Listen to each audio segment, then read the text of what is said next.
Түшиг ахаа пирамидын шинэ нээлтийн талаар мэдээлэл хийгээд өгөөч. Дэмжиж байгаа нь лайк. Пирамид доороос олдсон олдвор бүүн болж байна. Түшиг ахаа пирамидын доод талаас олдсон аврах том байгууламжийн тухай яриад өгөөч. Дэмжиж байгаа нь лайк. Түшиг ах пирамидын талаар яриач цаан чинь шуугуулж шít. Чи пирамидын талаар олдсон шинэ баримтын талаар яриач ээ. Түшгээ Гиза пирамидын доор том зүйл олдсон гэ TikTok-оор яваад байна. Энэ талаар бичлэг хийвэл яасан ер нь? Түшиг ахаа пирамидын нууц илрээд цаан чинь сүйд болж гин. Энийний талаар дэлгэрэнгүй яриад өгөөц. Окей, ойлгосон шүү guys. Let's go. Хүн төрөлхтний бүтээсэн бүтээлүүдээс хамгийн гайхалтай бөгөөд хамгийн нууцлаг нь мэдээж Эртний Египтийн пирамидууд юм. Гэвч тэднийг хэрхэн босгон байгуулсан бэ? Бидний сонсоор ирсэн түүх яг үнэн үү? Эдгээр бүтээлүүдийг хүн төрөлхтөн бид яг өөрсдөө бүтээсэн үү? Техник технологи хөгжиж, шин судалгаанууд хийгдэж, пирамидын барилгын талаар үр дүн мэдэгдээгүй баримтууд илэрч байна.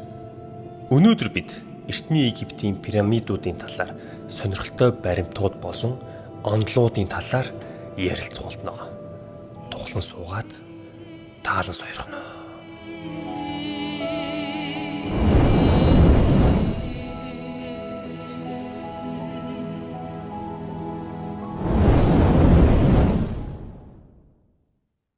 За, та бүхэн бүгд мэдж байгаах хүн төрөлхтний хамгийн нууцлаг, хамгийн гайхалтай олдруудын нэг бол яалтчгүй Эртний Египтийн пирамидууд байгаа. Тэгээд сүүлд сошиал дээр, интернет дээр ер нь бол нэг зүйл буужинж байгаа. Тэр нь болохоор юу вэ гэхээр Эртний Египтийн пирамидуудтай холбоотой шинэ баримтууд, судалгаанууд гарч ирсэн байгаа. Тэгээд угаасаа л энэхүү пирамидуудыг ер нь яг ямар зорилгоор байрсан, яаж байрсан гэх мэтчлэн маш олон зүйлс нууцлаг, нэлээд маргаантай байсаар ирсэн.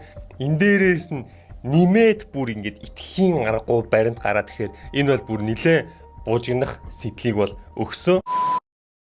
Өнөөдрийн бичлэг Монгол улсын Отхон үүрэн холбооны оператор Ондоотой хамтарч байна. За манайхаа айгүй дайггүй мэдээлэл дуулгая. Та хэд Ондоогийн сайтаар нь юм уу аппликейшн дээр нь ороод бүртгүүлэх юм бол байна штэ. Хугацаанд дуустдаггүй 66 ГБ дата авах боломжтой гэвэл итгэх үү? Таны датаны хугацаа дууслаа гэсэн мессеж ирэхгүй том баян бичлэгийг маш тайван үзэх боломжтой. Peaceful. Юу ч бодохгүй. Датанд санаа зовхгүй.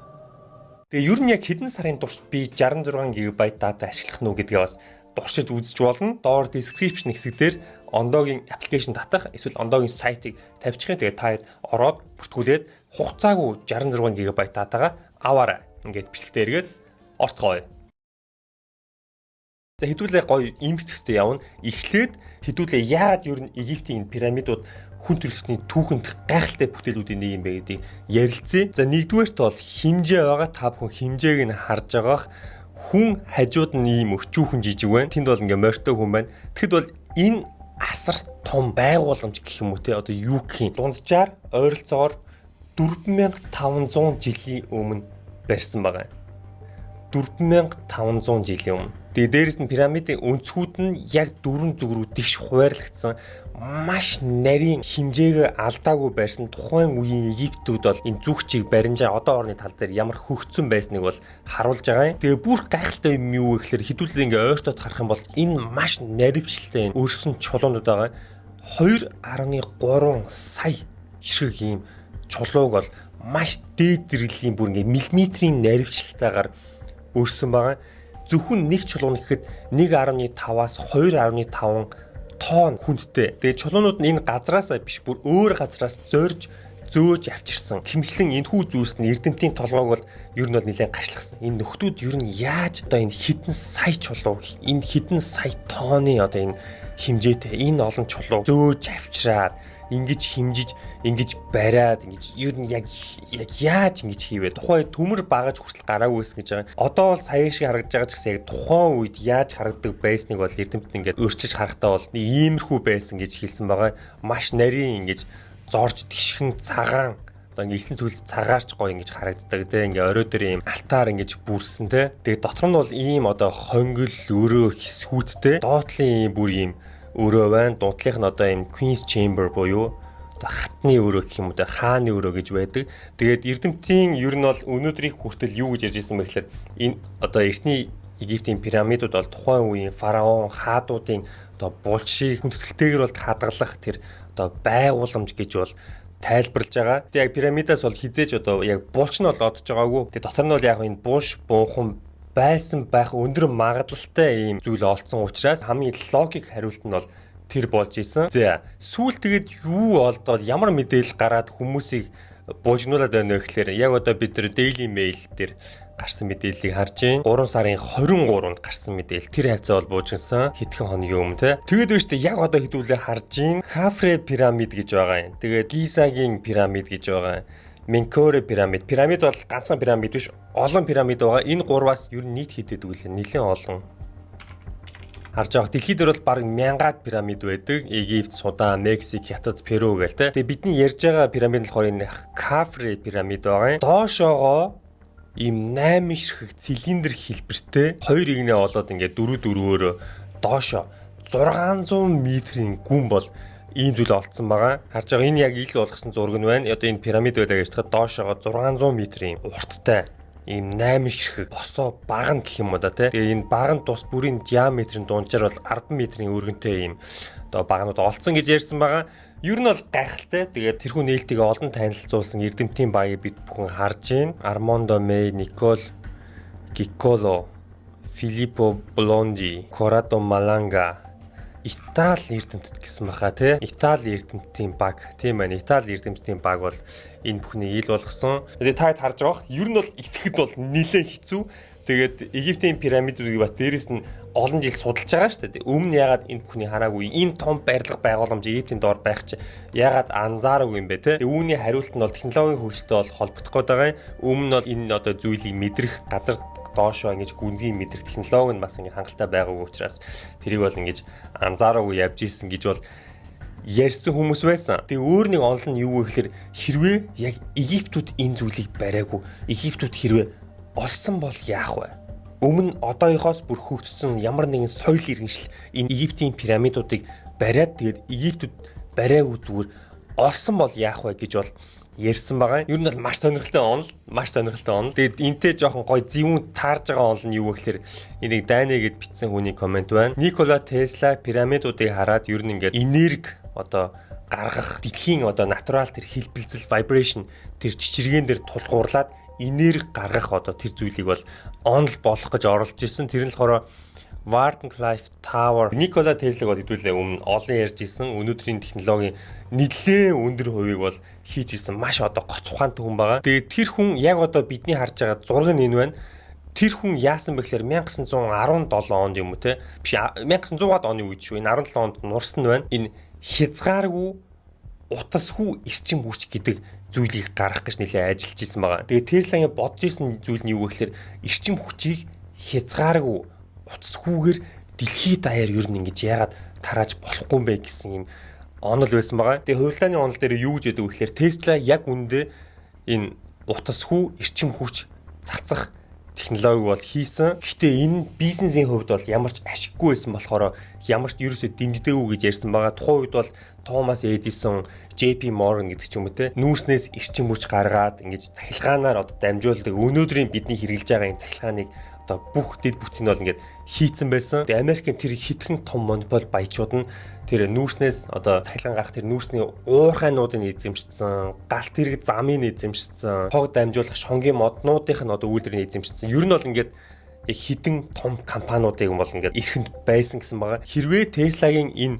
одоо эрчим хүчийг утасгүй цацах ажилд болох юм бол одоо тэр бүх одоо хөрөнгөнүүдийн бизнес нь нуурна гэсэн үг. Тэгээд тийм учраас ер нь Tesla-гийн энэ ажлыг бол ерөөсөө дэмжээгүй. Тэгээ 1917 онд бол энэхүү одоо Wardenclyffe цамхагийг нь бол нураасан гэж ярьдаг. Тэгээ миний хувьд ч гэсэн энэ зүйлийг бас үнний ортой гэж боддог. Хэрвээ ингэ хэдүүлээ бодох юм бол зөвхөн одоо тэр монопол компаниуд ашиггүй учраас ямар олон нээлтүүд дэмжигдээгүй ингэж болуулсан бол гэж бодохоор те. Тэгэхээр хичнээн хүн төрөлхтөнд хэрэгтэй зүйл одоо нээлт хийсэн ч гэсэн тэрэн зүгээр ингээд мөнгө авчрахгүй үүднээс том компаниудад ингэж худалдагдаад ингэж болуулдаг, устгуулдаг гэдэг ч юм уу те.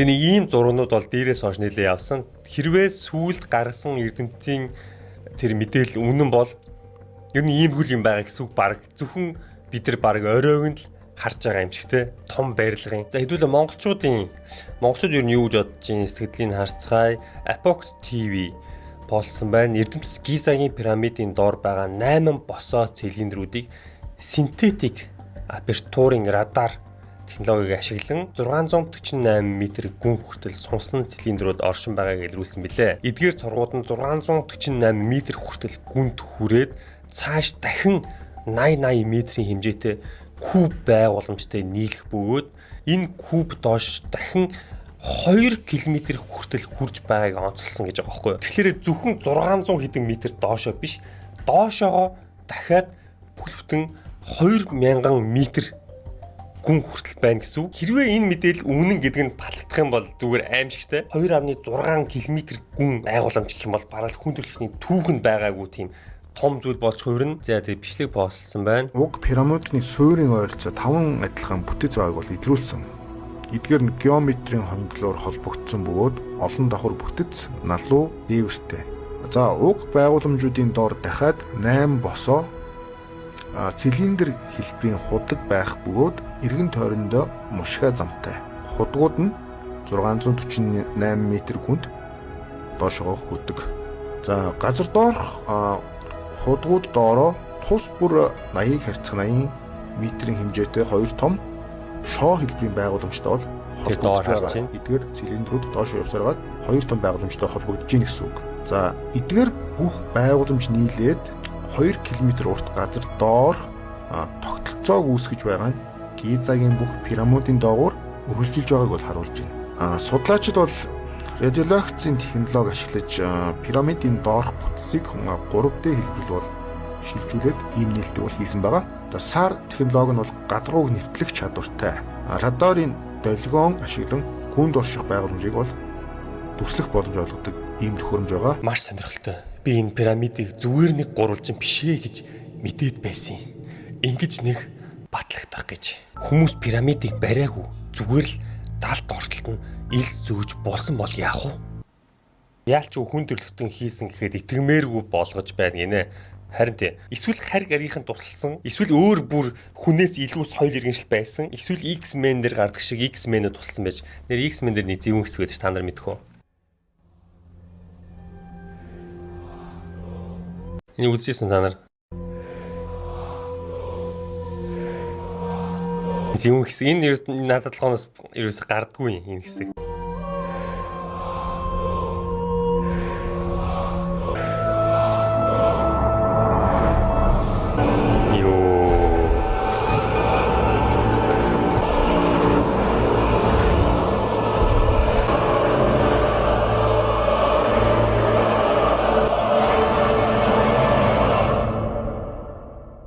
Ингээ барьж ийсэн бол яах вэ?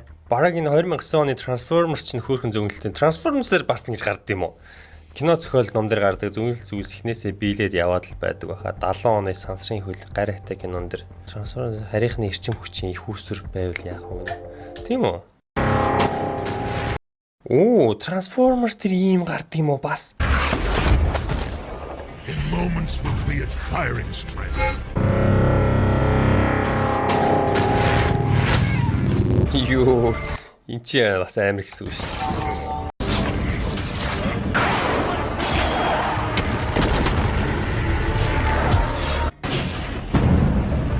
Өстө харж байгаа үг гэсэн байна. Ухаад үзэхэд л батлагдах юм штэ гэж.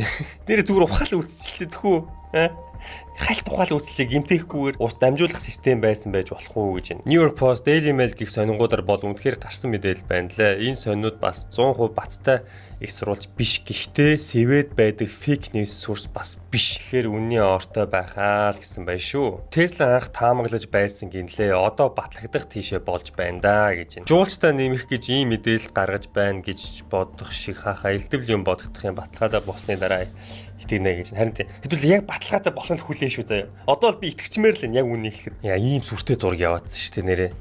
Энэ хэрэг үнэн бол яана. Эртний хүмүүс бүр өнөөдрийнхоос бүр хэд дахин ухаантай технологи нь бүр урагшилсан бол яах вэ? Тэгээ өөрсдийнхөө бүтээлүүдийг нууж агаад пирамид дээр дутуу нууцсан тий. Зүгээр л ингээл эрчим хүч үйлдвэрлэжсэн зүгээр цахилгаан станцнаас мөл яах вэ? Тэгээ шинээр гарсан мэдээллүүдтэй нэлээ холбогдохоор зүйлийг нэг хүн бол өмнөөс ярьдаг байсан. Тэр нь болохоор бидний харж байгаа Грэхэм Хэнкок гэдэг хүн байгаа. Подкастууд нь бас нэлээ өндөр хандлттай байдаг. 5 сая хүн үзсэн байна. 4 сая хүн сая хүн харж байгаа. Тэгээ энэ хүний ярьдаг онолууд нь бол бас нэлээ сонирхолтой. Одоо жишээ нь ингээд манай эртний өмнөх 12 мянган жилийн хавцаа одоо мөслөгийн үеийн төгсгөл үед ингээд дэлхий дээрх дийлэх амьд амьтаа ингээд устдаад тэгээд ингээд хүнээс өмнө илүү ухаалаг соёл иргэншил бол байсан. Тэгээд тэрний үйлдэгдэл нь бол ингээд пирамид юма гэж бол ярьдаг. Агуу пирамидын хэмжээсүүд нь дэлхийн хэмжээ болон гэрлийн хурд зэрэг нарийн тооцооллыг агуулдаг гэж үздэг. Энэ тухайн үеийн хүмүүсийн мэдлэг хязгаарлагдмал байсан гэх ердийн тайлбартай зөрчилдөг гэсэн байна. Тэгээ түрүүний ярьсантай зөвхөн Египт биш ингээд дэлхийд даяар олон пирамидууд байгаа. Энэ пирамидууд одоо хоорондоо ямар нэгэн дэлхийн соёл иргэншлүүдийн нэг юм нэг одоо нууцыг агуулдаг гэж бол үздэг байгаа. Пирамидын дотор шохоон чулуу, боржин чулуу, захиурын таалтууд ашигласан байдаг. Эдгээр материалууд цахилгаан дамжуулах чадвартай бөгөөд пирамид нь эрчим хүчний дамжуулагч байж магадгүй гэсэн санааг дэвшүүлдэг. Хэрвээ үнэхээр тийм бол эртний египчүүд утасгүй эрчим хүч ашиглаж байсан байж болох уу? Хэрвээ эрчим хүчийг утасгүй дамжуулаад сурчих юм бол тэгэл ер нь бол хүн төрөлхтөнд нээх тийм их зүйл үлдсэнгүй л гэсэн үг. Та хэд боддоо дэлхий дээр ганцхан цахилгаан станцтай. Тэр станцаараа зүгээр л бүх улс орн руу цахилгаан дамжуулчихдаг. Ямар ч утас хэрэггүй. Бүх гаруутаас, бүх камер, бүх телевизэр ямар ч утасгүй болно гэж боддоо. Гайхалтай биш гэж үү? Хүн Гизагийн пирамидтэй харьцуулахад гэж юм. Харж байгаах ямар том хэмжээтэй гэдэг нь бол энэ дээшээ авирч гар нэгдэх чинь л бас л чанга ич шүү дээ.